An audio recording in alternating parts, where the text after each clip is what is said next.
Di zaman sekarang ini, terdapat banyak model maupun media pembelajaran yang dapat diterapkan dalam proses pembelajaran di kelas.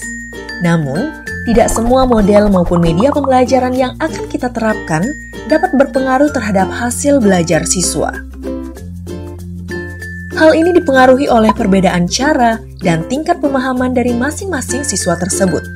Oleh karena itu, maka perlu dilakukan sebuah penelitian eksperimen yang dimana penelitian eksperimen ini digunakan untuk mengukur pengaruh keefektivitasan model ataupun media pembelajaran yang akan kita terapkan, sehingga model ataupun media pembelajaran tersebut dapat berpengaruh signifikan terhadap hasil belajar siswa. Nah, sekarang mungkin ada di antara kalian yang bertanya, apa sih penelitian eksperimen itu? Penelitian eksperimen merupakan penelitian yang dimaksudkan untuk mengetahui adanya pengaruh dari suatu yang dikenakan pada subjek selidik. Penelitian eksperimen akan meneliti ada tidaknya pengaruh dengan membandingkan satu atau lebih kelompok eksperimen yang diberi perlakuan dengan satu atau lebih kelompok pembanding yang tidak menerima perlakuan. Menurut Campbell dan Stanley, pada tahun 1963, menyatakan penelitian eksperimen dibedakan menjadi 3, yaitu pra-experimental design, true experimental design, dan quasi-experimental design. Pada masing-masing desain penelitian eksperimen, terdapat bentuk-bentuk desain di dalamnya, yang dimana bentuk-bentuk desainnya adalah sebagai berikut. Pada desain pra-eksperimental, bentuk desainnya adalah yang pertama, one-shot case study, yang kedua, one group pretest post-test design, yang ketiga, static group comparison. Pada desain true experiment, bentuk desainnya adalah yang pertama, pretest post-test control design, yang kedua, post-test only control group design, dan yang ketiga, Solomon full group design. Dan bentuk desain pada quasi-experimental design adalah yang pertama, non-equivalent control group design, yang kedua, counterbalance design, yang ketiga, time series design, dan yang keempat, multiple time series design. Dari ketiga desain penelitian eksperimen yang ada, pada video ini hanya akan dibahas penelitian quasi-experimental design dengan bentuk pretest post-test control design. Pemilihan desain quasi-eksperimen dengan bentuk pretest atau post-test control design adalah untuk menyesuaikan keadaan yang ada di lapangan, di mana kita tidak diperbolehkan untuk melakukan pengacakan kelas yang ada dengan tujuan untuk membentuk 2 kelas baru, sehingga dalam hal ini, kita hanya dapat memilih 2 kelas dari banyaknya kelas yang ada tanpa mengubah susunan kelas awal. Prosedur penelitian quasi-experimental design dengan bentuk pretest post-test control design adalah sebagai berikut. Pertama, tahapan orientasi dan observasi. Pada tahap ini, dimulai dengan mencari sebuah sekolah yang akan dijadikan objek penelitian dan meminta izin kepada kepala sekolah serta guru mata pelajaran untuk melakukan penelitian dan pengamatan terkait permasalahan khusus yang terjadi dalam proses pembelajaran. Tahap selanjutnya adalah menentukan populasi dan sampel dari penelitian, di mana sebelumnya dapat dijelaskan bahwa populasi merupakan wilayah generalisasi yang terdiri atas objek atau subjek yang mempunyai kualitas dan karakteristik tertentu yang ditetapkan oleh peneliti untuk dipelajari dan kemudian ditarik kesimpulannya. Sedangkan sampel merupakan bagian dari jumlah dan karakteristik yang dimiliki oleh populasi tersebut. Berikut adalah salah satu contoh populasi dan sampel penelitian. Dalam menentukan sampel penelitian, terdapat beberapa teknik yang dapat digunakan. Salah satunya adalah teknik random sampling atau pengambilan acak yang digunakan dalam penelitian eksperimen dengan desain pretest post-test control design. Sebelum melakukan random sampling, terlebih dahulu kita mencari 2 kelas dengan nilai rata-rata UAS terendah dengan cara membandingkan nilai rata-rata UAS pada semua kelas yang termasuk populasi penelitian. Dengan catatan, nilai UAS yang digunakan adalah nilai UAS sebelum ditambah nilai remedial. Setelah 2 kelas dengan nilai rata-rata UAS terendah didapat, maka akan dipilih secara random atau pengambilan acak kelas yang akan menjadi kelas kontrol dan kelas yang akan menjadi kelas eksperimen. Tahap selanjutnya adalah menyusun instrumen dan perangkat pembelajaran. Pada tahapan ini, akan disusun instrumen pembelajaran seperti rencana pelaksanaan pembelajaran atau RPP, lembar kerja siswa atau LKS, tes uraian, dan angket respon siswa. Selanjutnya, instrumen dan perangkat pembelajaran yang telah selesai dibuat akan didiskusikan dengan guru mata pelajaran terkait dan dosen pembimbing. Tahap selanjutnya adalah uji coba instrumen. Pengujian instrumen diawali dengan melakukan uji construct validity kedua expert atau ahli sesuai bidang kajian instrumen yang dikembangkan. Pengujian construct validity dapat dihitung menggunakan rumus uji Gregory dengan mekanisme perhitungan sebagai berikut. Yang pertama, para pakar yang dipercaya menilai instrumen melakukan penilaian terhadap instrumen per butir dengan menggunakan skala misalnya 1-4. Kedua, dilakukan pengelompokan skala misalnya skor 1-2 dikelompokkan menjadi kurang relevan dan skor 3-4 dikelompokkan menjadi sangat relevan. Ketiga, hasil penilaian para pakar ditabulasi dalam bentuk matriks seperti gambar berikut. Keempat, dibuat tabulasi silang seperti gambar berikut ini. Dan kelima, dilakukan penghitungan validitas isi dengan rumus seperti berikut ini. Pengujian construct validity ini dilakukan untuk menguji instrumen yang dibuat apakah sudah valid atau belum. Jika penguji menyatakan belum valid, maka harus dilakukan revisi terhadap instrumen yang dibuat.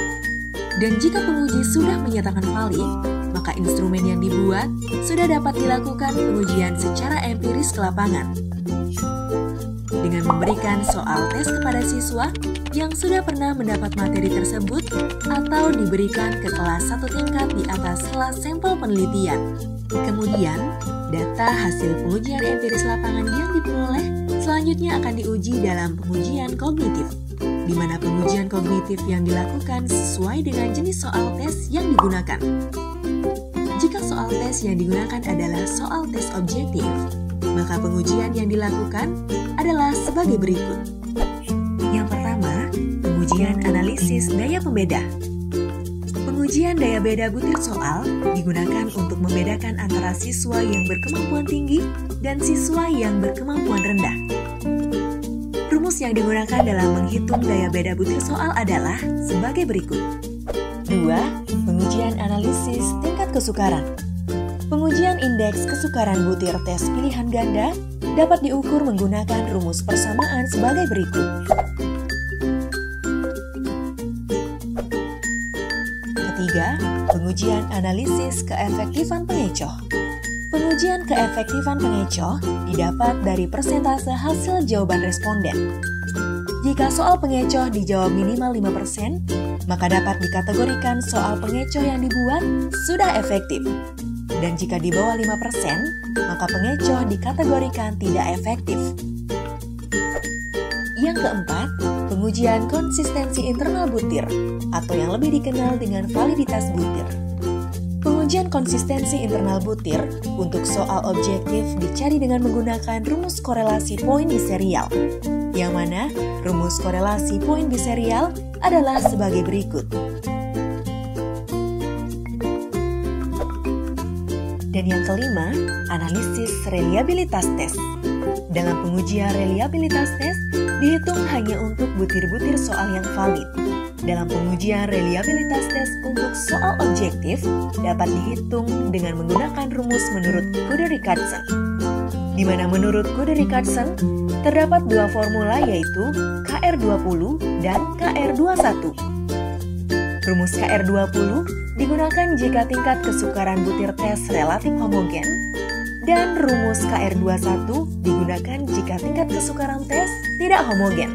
Dan jika soal tes yang digunakan adalah tes esai, maka pengujian yang dilakukan adalah sebagai berikut. Pertama, analisis daya beda. Pengujian analisis daya beda butir dengan menggunakan soal tes esai dicari menggunakan rumus sebagai berikut. 2. Pengujian analisis tingkat kesukaran. Dalam menganalisis tingkat kesukaran, rumus yang dapat digunakan adalah sebagai berikut. Ketiga, pengujian konsistensi internal butir atau yang lebih dikenal dengan validitas butir. Pengujian konsistensi internal butir untuk soal esai dicari dengan menggunakan rumus product moment, yang dimana rumus product moment adalah sebagai berikut. Dan yang keempat, analisis reliabilitas tes. Dalam pengujian reliabilitas tes, dihitung hanya untuk butir-butir soal yang valid. Dalam pengujian reliabilitas tes untuk soal esai, dapat dihitung dengan menggunakan rumus menurut Lee-Alpha-Cronbach, yang dimana rumusnya adalah sebagai berikut. Tahap selanjutnya dalam penelitian quasi-experimental design dengan bentuk pretest, post-test, control design adalah implementasi model. Pada tahapan ini, akan dilaksanakan pembelajaran dengan memberi perlakuan kepada kelas eksperimen dengan menggunakan model pembelajaran yang sudah ditentukan dan memberikan pembelajaran konvensional kepada kelas kontrol. Tahap selanjutnya adalah memberikan post-test dan angket respon siswa. Pada tahap ini, akan dilakukan tes akhir untuk mengetahui tingkat pemahaman siswa dan angket respon siswa. Tahap selanjutnya yaitu melakukan pengujian asumsi atau persyaratan dan pengujian hipotesis.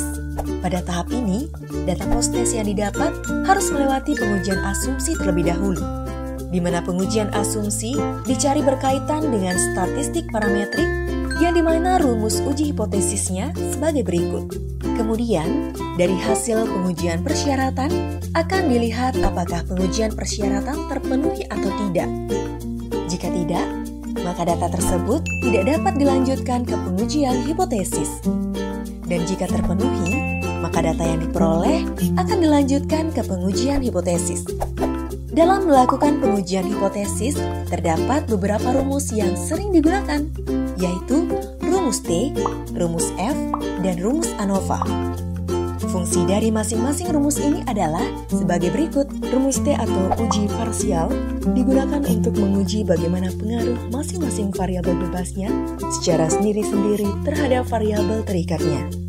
Rumus F atau uji serentak digunakan untuk melihat bagaimanakah pengaruh semua variabel bebasnya secara bersama-sama terhadap variabel terikatnya.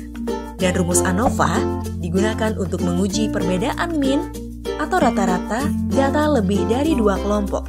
Setelah selesai melakukan pengujian persyaratan dan hipotesis, maka akan diketahui apakah hipotesis yang diajukan diterima atau ditolak. Dan tahapan terakhir dalam penelitian quasi-experimental design dengan bentuk pretest, post-test, control design adalah menulis laporan pada akhir penelitian. Jadi, prosedur penelitian eksperimen adalah tahapan orientasi dan observasi, menyusun instrumen dan perangkat pembelajaran, uji coba instrumen, implementasi model, mengadakan post-test dan pemberian angket, melakukan analisis data dan uji hipotesis, dan terakhir membuat laporan. Demikianlah tahapan-tahapan penelitian eksperimen. Semoga bermanfaat.